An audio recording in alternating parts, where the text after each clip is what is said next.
Hey, good evening, everybody. Chief Meteorologist Brad Panovich here. We are talking about weather tonight on Live Weather Impact as always, but we've got a lot of active weather going on in the Carolinas. If you spent any time outside today, it was finally warm. That was the first thing you noticed, but also, as we told you yesterday, incredibly windy. That wind was howling throughout the day. In fact, we had gusts in several locations well in excess of 35 miles per hour. These are the maximum wind gusts so far. Now, this is only at the official reporting station. Remember, there's a lot of places in between, but 35 in Charlotte, that's one of the highest gusts we've seen. 37 Greensboro, we'll talk to Tim about that. 37 in Jefferson. So when you're close to where the mountains are with wind, you know it's been a pretty windy day. How much longer is this wind going to go on? Well, it's going to continue into the evening hours and begin to taper off. You're starting to see it taper off pretty quickly out there right now as we start to see really much better conditions for many areas of the Carolinas. I'm actually going to update this real quickly for you. You see it kind of falling off pretty quickly as we go through the evening hours. So we're almost done with it. So if your inflatable made it through today, you should be good. Now, on the back side of this front, the same front that brought us the wind, we've got some snow. This is the top of Beach Mountain. No, this is actually down the bottom. I was surprised how the camera got really foggy here real quickly, but this is right near the parkway. Looks like we got a little burst of snow coming in because look at the visibility. Whoa, it went down in a hurry. So looks like a burst of snow or fog or something has moved into the mountains. We're expecting temperatures to tumble there and start to see some pretty good snow develop. Where are the temperatures right now? We're still in the 50s. I mean, if it wasn't 6:30, this would still be the warmest of the month so far, but 57 was the high today. Only the second time this month we've been a 50 plus, so it certainly feels pretty good out there compared to what we've seen. But you notice the southwest winds changing to the northwest, and that will continue. Now, we did have some snow earlier. I'm going to loop this here, and you can see the snow kind of came and went.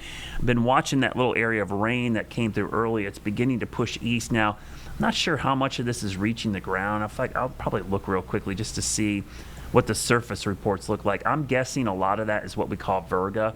I'm not seeing a bunch of reports, but around Morganton to Hickory, wouldn't be surprised to see a few raindrops. Excuse me. Oh, I'm sneezing there, making it to the ground. Certainly could see some as this pushes east, but you see the waves of precipitation. Yes, some of this is rain. It's going to change to snow pretty quickly as we go through the evening, and that will set the stage for what is likely going to be some pretty good northwest flow snow, which we'll get into a minute, and Tim and I will talk about. But look at the temperatures tonight. In the mountains, just a heads up, with the snow, the wind, and the falling temperatures, roads are going to get icy super fast. So prepare yourself for slick spots when we get into the overnight hours, because I suspect we will see some pretty slick spots, mainly in the higher elevations, but even the valleys could end up with some pretty good icing, especially with these rain came in early and kind of wet everything down a little bit. Now, as far as tomorrow is concerned, it's not as warm as today, but certainly could be a much nicer day than we've seen for most of the month, with temperatures in the upper 40s as opposed to the low 40s and 30s. Like yesterday was cold, but staying below freezing in the mountains, that's going to lead to that ice or whatever snow falls up there kind of sticking around. Now, I mentioned the winter weather advisory in effect. Let me show you all the counties that are included in that. Does include all of our mountain counties. Again, this is primarily for snow, but also the roads getting slick, and I should factor in that the winds are going to stay high up there. We could see near blizzard conditions. In fact, I'm going to try to widen this out here in a second. I'm going to show you, I don't have it labeled correctly, but we'll go up to West Virginia. You see that kind of maroon red? That is actually a blizzard warning. So for areas around Snowshoe, Pocahontas County, up in West Virginia, pretty significant snow event with this northwest flow. This is what it'll look like when we show you the futurecast. Actually, before I jump there, let me show you the futurecast. I'll show you the totals in a second. We'll make you wait for those, but I want to show you what the radar looks like. You see the waves of snow, and notice how it persists through the morning. A little bit of a lull, and then a second surge of moisture comes in Friday morning. So that could lead to additional snow and even some flurries up towards Tim and the Triad area. Certainly could see that happening. Now, how much snow are we talking about? Having forecast a bunch of these events, this has all the ingredients for what we call an overperformer, meaning the orientation of the wind, the connection to the Great Lakes, and the coldness of the air certainly could lead to this producing more snow than you're seeing in the forecast in some local outlets. But if we zoom in carefully, I'll show you Roan Mountain, Beach and Sugar Mountain. There's Banner Elk, so that big bullseye right there between Avery and Watauga counties, that's Beach and Sugar Mountain around Banner Elk. So that's going to produce a ton of snow. And then you see Howard's Knob, which is there east of Boone. And then if you go up into southwest Virginia, that would be Grayson Highlands, Mount Rogers area. And you go up to West Virginia where the blizzard warning is. This is why. Look at all that snow that they're going to see up there. So that's going to be a doozy of a storm. Speaking of a wild ride here, the snow is one thing, but look at the temperatures. Tomorrow, I think 49, 50, so below average. We should be in the mid-50s the next couple of days. But by Saturday, we jump all the way up to 60, so above normal.